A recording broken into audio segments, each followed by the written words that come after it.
girassol. Sou caipira, pirapora, Nossa Senhora de Aparecida.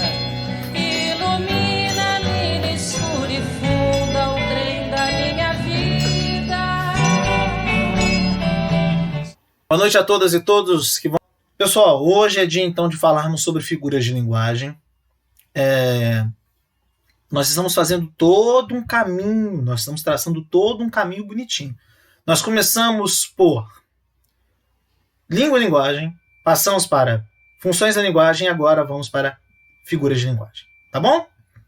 Hoje, então, é dia de figuras de linguagem. Importantíssimo conteúdo para a gente fazer a compreensão da forma como o texto é transmitido. Não apenas as intencionalidades por detrás do texto, mas a forma como é transmitida, a forma como é feita essa transmissão, tá bom? Dessas intenções, dessas ideias.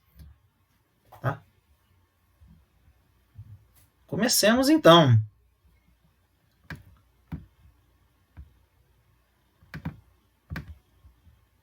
Um belo conteúdo. Vamos lá. Quando o português chegou, debaixo de uma bruta chuva, vestiu o índio. Que pena. Fosse uma manhã de sol, o índio tinha despido o português. Este poema é um poema do Oswald de Andrade, poeta modernista, que nós veremos em literatura, evidentemente. Mas eu já apresento um poeminha dele de antemão para mostrar. É uma reflexão inicial que eu proponho aqui a vocês, muito interessante e tal. E deixo a vocês uma mensagem bem bacana para esse início de aula. Fechou? Poeminha do Oswald de Andrade, tá? Já caiu até na prova do Enem. O que é isso? Esse negócio de figuras de linguagem. A gente fala e tal, a gente sabe, certamente todo mundo sabe listar 2, 3, 4, 5, por aí vai, figuras de linguagem. Mas, efetivamente, o que são as figuras de linguagem? Tratam-se de recursos linguísticos aos quais os autores recorrem para tornar a linguagem mais rica e expressiva. Esses recursos revelam a sensibilidade de quem os utiliza, traduzindo particularidades estilísticas do emissor da linguagem, ou do interlocutor. Do locutor, ok? Ou seja, estamos falando da forma de transmitir uma ideia. A forma, o estilo, ou seja, nós aqui estamos tratando no quesito figuras de linguagem, como é feita a transmissão dessa ideia. Nós já sabemos que linguagem são ideias, conceitos, sentimentos que são traduzidos por meio da língua. A língua está a serviço da linguagem. As figuras de linguagem entram para colaborar com a língua na transmissão dessas ideias, a partir de diversas formas. Várias ideias, sim? E a partir dessas figuras de linguagem, você vai saber qual é o enfoque da sua mensagem, o que você quer transmitir com aquela mensagem. É interessantíssimo esse conteúdo, porque a gente, vendo na prática, vendo na nossa realidade, algumas ideias, algumas situações e tal, a gente percebe o quão importante é esse negócio. Tá bom? Vamos passar para a gente ver primeiro quais são as figuras de linguagem, quais são as 4 figuras de linguagem, eu vou mostrar para vocês, e aí a gente faz uma pequena pausa para as dúvidas. Show? Aqui eu já quero explicar para vocês como é que eu vou estruturar as aulas de figuras de linguagem nessas 3 semanas que a gente vai ter pela frente. Hoje nós já vimos as características e veremos alguns conceitos importantes antes de entrarmos efetivamente nas figuras de linguagem. E hoje nós veremos apenas as figuras de som. Nós vamos entender o que é isso. Mas nós temos essa subdivisão. Figuras de som, figuras de palavra, figuras de pensamento e figuras de sintaxe. As figuras de palavra e de pensamento nós veremos na semana que vem. Muito provavelmente, já adianto aqui para vocês, muito provavelmente, esta live de interpretação será na quarta-feira, devido ao feriado do dia 1º de maio, na sexta-feira. Portanto, nós deveremos ter a nossa live na quarta-feira, dia 29 de abril. Beleza? E lá nós conheceremos um pouco mais sobre as figuras de palavra e figuras de pensamento. E na outra semana, aí voltando para sexta-feira normalmente, dia 8 de maio, nós veremos as figuras de sintaxe. São as quatro classificações dentro do contexto de figuras de linguagem. Sim, nós entenderemos. Figuras de som, logicamente, a própria ideia já diz, são as formas sonoras de transmissão da ideia contida dentro da linguagem e por aí vai. Figuras de palavra. Quais são os recursos específicos às palavras, aos vocábulos, ao conjunto lexical que são utilizadas para a transmissão de ideias e conceitos? Pensamentos. Não propriamente as palavras precisam ter recursos estilísticos e expressivos tão evidentes, mas as figuras de pensamento são aqueles recursos estilísticos utilizados para a gente expor um pensamento de uma forma diferente, distinta. E as figuras de sintaxe são as representações, são as ideias que acabam sendo modificadas de acordo com a variação sintática, ou seja, o ordenamento e a função de cada componente dentro de uma frase, de um período, de uma oração. Perfeito? Vamos então ver mais ou menos aqui quais são as figuras de linguagem dentro de cada classificação dessas, tá bom? Nas figuras sonoras, vou fazendo na nossa ordem, tá? Nas figuras sonoras, nós temos a geração de efeitos sonoros, como eu expliquei para vocês. Temos a aliteração, a assonância, a onomatopeia e a paranomásia. Sim, nós veremos essas 4 hoje. Nas figuras de construção ou sintaxe, nós temos a mudança na estrutura da oração, ou seja, essas mudanças colaboram com uma transmissão distinta de uma mensagem e tal. O hipérbato, a elipse, o zeugma, o pleonasmo, o polissíndeto, o assíndeto, o anacoluto, a anáfora e a silepse. Nas figuras de pensamento, nós temos a introdução de uma ideia diferente daquela que a palavra apresenta. A gente diz muito nesse sentido, aí a gente tem que incluir um conceito que eu vou mostrar para vocês já já. Como a antítese, o paradoxo. A antítese também é considerada uma figura de palavras, tá bom? Então, assim, não se estranhe se vocês virem essa figura de linguagem em específico aqui, tá? Então temos o paradoxo, o eufemismo, a ironia, a hipérbole, a personificação ou prosopopeia, a gradação e o apóstrofe. E por fim, não apóstolo, apóstrofe. E nas figuras de palavras ou tropos, temos a transposição do sentido literal das palavras para o sentido figurado, com a comparação, a metonímia, a catacrese, a metonímia, a antonomásia, ou perífrase e a sinestesia. Perfeito? Antes da gente efetivamente começar a estudar as figuras de linguagem, eu preciso apresentar a vocês dois conceitos importantíssimos para esta compreensão. Conceitos que certamente vocês já conhecem, mas a gente vai tentar... a gente só vai fazer uma sistematização rápida deles para entrar firme, né, nos outros conteúdos, tá bom? E são os conceitos de denotação e conotação. Tá bom? Vamos lá. Eu vou apresentar ambos, vou parar após a explicação dos dois. Em denotação, gente, nós temos o sentido literal na construção de uma frase ou no emprego de uma palavra. Portanto, quando a gente vê aquela palavra escrita, pesquisa o sentido dela no dicionário. Aquele é o sentido inscrito naquela mensagem. Aí você me pergunta, Ayran, uma palavra pode ter mais de um significado. Perfeito. Se essa palavra tiver mais de um significado, você vai avaliar qual é o significado presente. Se este significado for compatível a um dos significados da palavra que você está me citando, da frase, da construção, show, manda bala. Beleza? É denotação.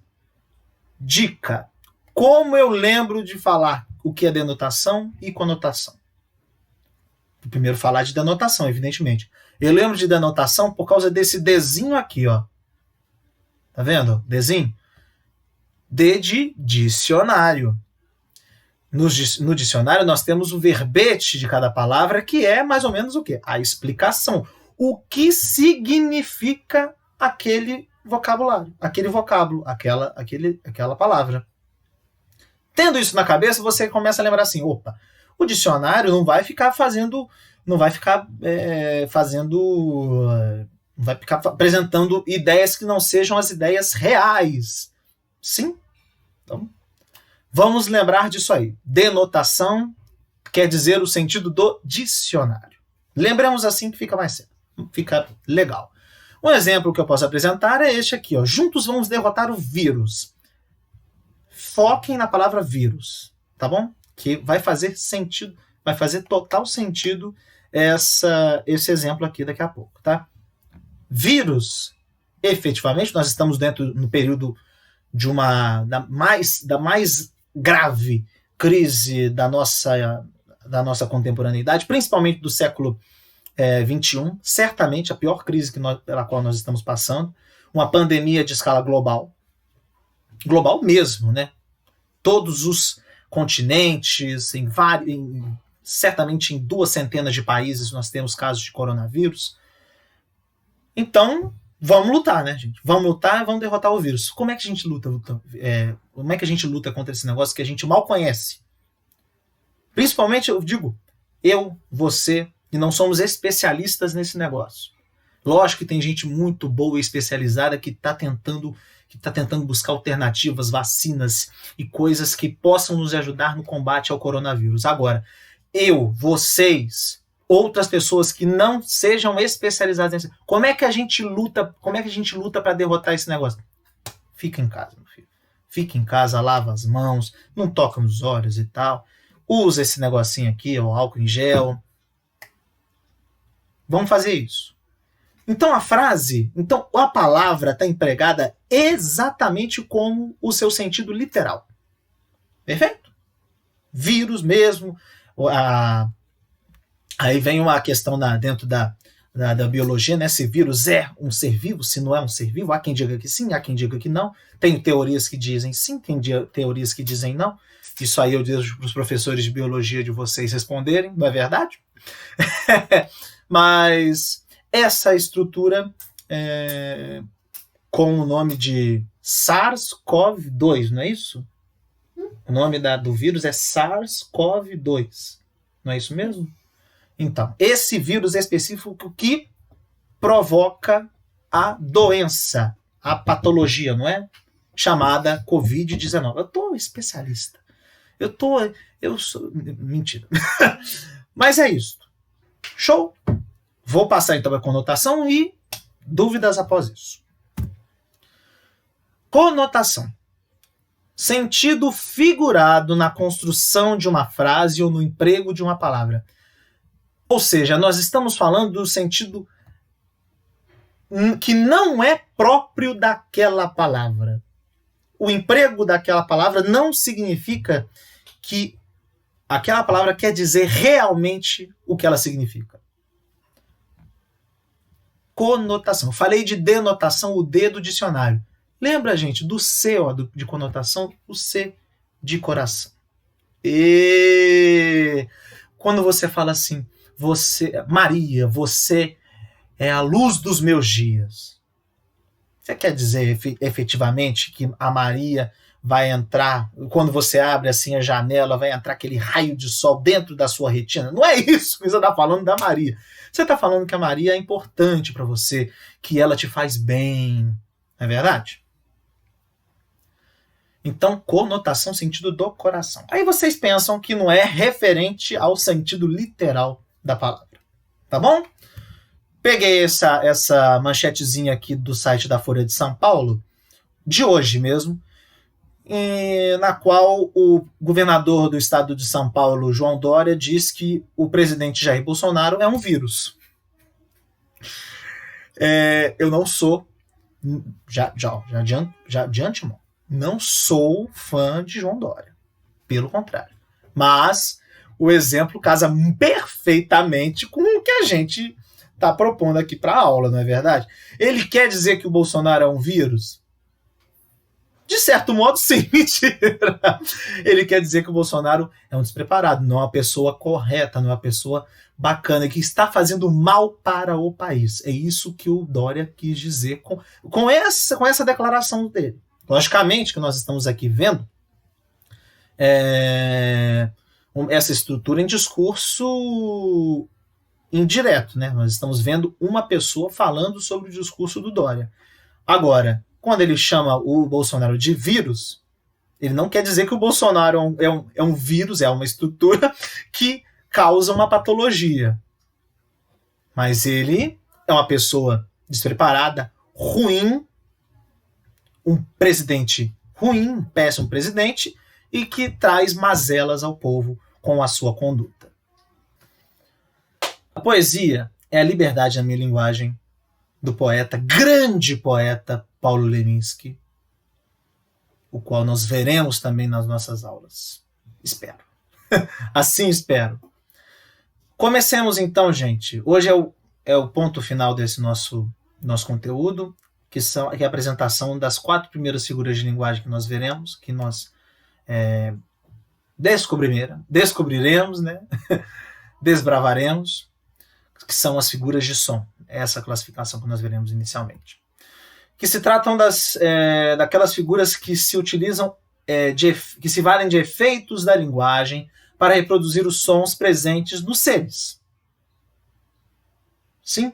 Então nós vamos ver o que isso quer dizer efetivamente por meio dessas 4 figuras de linguagem, que abarcam todas essas produções sonoras feitas dentro da nossa comunicação. Tá bom? E como realmente a forma de discussão e a forma de transmissão desses conceitos é importante para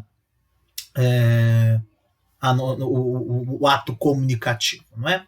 Como eu vinha falando com vocês. 4 são as figuras de linguagem nessa classificação: a aliteração, a assonância, a paronomásia e a onomatopeia, como eu falei para vocês aqui.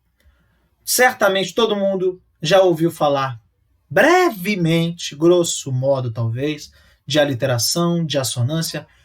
Todo mundo certamente deve saber muito bem, ou mais ou menos bem, o que é a onomatopeia, mas duvido que muitas pessoas saibam ou tenham ouvido falar da paronomásia.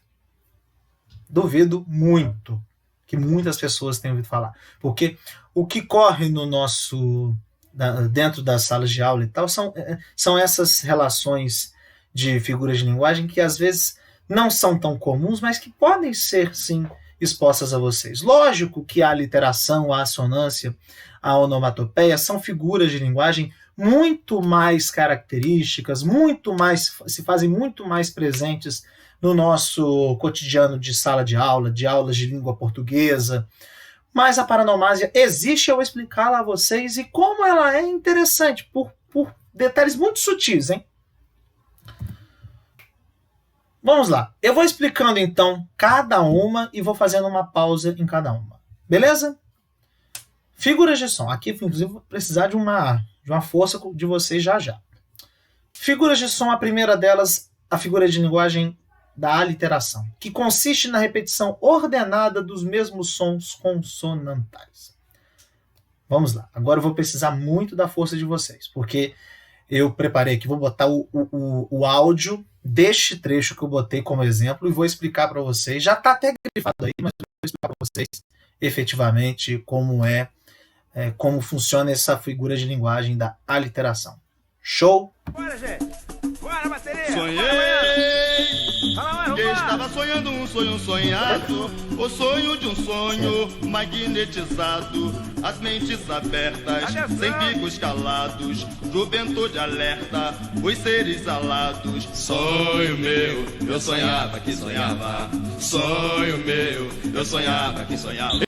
Sonhei que estava sonhando um sonho sonhado, o sonho de um sonho magnetizado. As mentes abertas, os bicos calados. Juventude alerta, os seres alados. Sonho meu, eu sonhava que sonhava. Este é um samba da Unidos de Vila Isabel, cujo título do enredo era Sonho de um Sonho. Esse samba é simplesmente divino, divino. É um dos grandes sambas da história do carnaval carioca.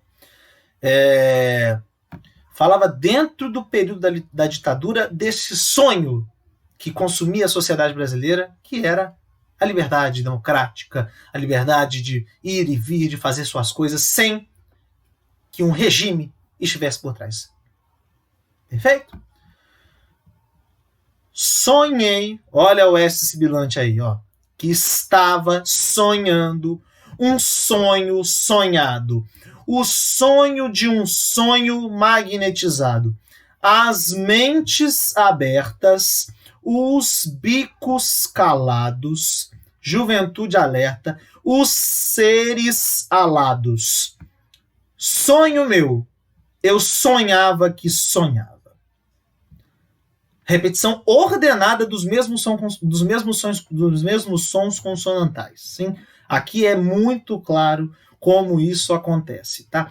A repetição massiva, no entanto, ordenada e proposital de um mesmo som consonantal. Perfeito? E no caso aqui, a repetição ordenada do S.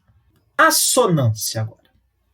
Assonância é a mesma coisa da literação, só que com vogais. É a repetição ordenada dos mesmos sons vocálicos. E essa repetição tem uma ideia específica dentro da sua concepção. Perfeito? Ela pode ser, como pontuou bem o Camaradinha Gamer, como pontuou bem o Camaradinha Gamer, essas relações, essa repetição pode servir sim para um esquema rimático, mas pode não servir, tá bom? Vamos ver então isso num exemplo? Essa é a música Último Dia do Paulinho Mosca e do Billy Brandão. Escutem, vamos ver, vai dar certo. Meu amor, o que você faria se só te restasse um dia? Se o mundo fosse acabar, me diz o que você faria. Meu amor, o que você faria se só te restasse esse dia? Se o mundo fosse acabar, me diz o que você faria. Vejam bem, aqui, efetivamente, a repetição da vogal I e da vogal A juntas compete a um esquema rimático. Faria. Dia, faria. Isso aqui é realmente. É um hiato, ou seja, aqui nós temos um encontro vocálico configurado dentro de um hiato. Sim. Então dá pra gente falar que não, é um hiato, tanto em dia quanto em faria, são hiatos. Perfeito. Então aqui a gente tem o I e o A que formam juntos o hiato e que se repetem ordenadamente neste contexto. Neste contexto é importante que a gente pontue, que é só neste contexto que a repetição ordenada deste encontro vocálico aqui corrobora a rima dessa música, né? Música, por sinal, que é muito legal, tá muito legal mesmo.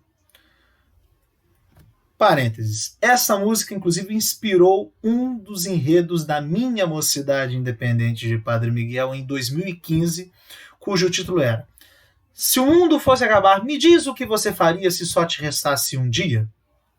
Desfile muito interessante. O samba não é tão aquelas coisas e tal, não. Mas o desfile é realmente muito interessante e tal. Vai mostrando várias teorias sobre o fim do mundo e tal, e quais seriam as reações das pessoas com a notícia de que o mundo se findaria. Muito interessante, muito bacana. Recomendo a vocês. Então, o que você faria se só te restasse esse dia? Me diz o que você faria. Essa repetição aqui, ordenada, é uma assonância. Tá bom?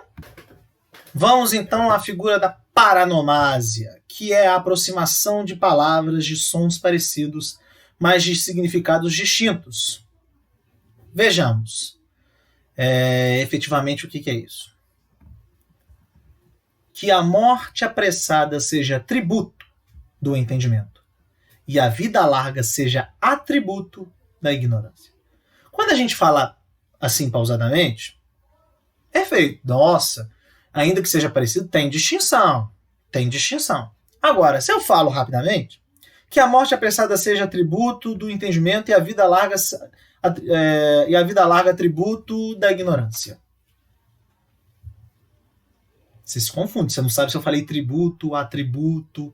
Essas duas palavras, evidentemente, têm significados distintos. Mas quando você tem duas palavras com sons parecidos, embora com significados distintos, numa mesma oração, no mesmo período, na mesma frase, isso configura uma paranomásia. Perfeito? Olha aqui, ó. Tributo, atributo. Numa mesma palavra, ó. Quando você fala, você não fala seja tributo. Você fala seja atributo. Você não fala vida larga atributo. Você fala vida larga atributo. Então, é possível se confundir, sim, a partir da leitura dentro de um contínuo, de uma leitura e tal, que pode sim configurar uma confusão e gerar até dubiedade, tá bom? Então, é essa aproximação que configura a paranomásia. Vamos então ao último ponto, que é a onomatopeia, que todo mundo deve saber. Essa eu vou passar realmente só a título de curiosidade, até mesmo só para falar assim, mostrei. Mostrei. Porventura, se alguém só vai falar assim, não lembro disso e tal. Tá aí. A onomatopeia é a criação de uma palavra para imitar sons e ruídos, procurando imitá-los e não apenas sugeri-los. Ou seja, a palavra tenta emular, imitar, emular significa imitar, de forma verossímil, um som que não tem uma palavra específica para ele. Por exemplo, tá aí, ó. A Mônica com raiva do Cebolinha, que tá fazendo bolinhos de sabão com aquele famoso, as famosas palavras que ele pronuncia a Mônica, né? Golducha, dentuça, baixinha. Aí, ó. Aí vem um pou. O que vocês acham que é esse pou? E depois vem aqui várias estrelinhas e tal, em forma de bolha de sabão também, e a Mônica saindo com o Sansão na mão. O que vocês acham que é? Ou exemplificar.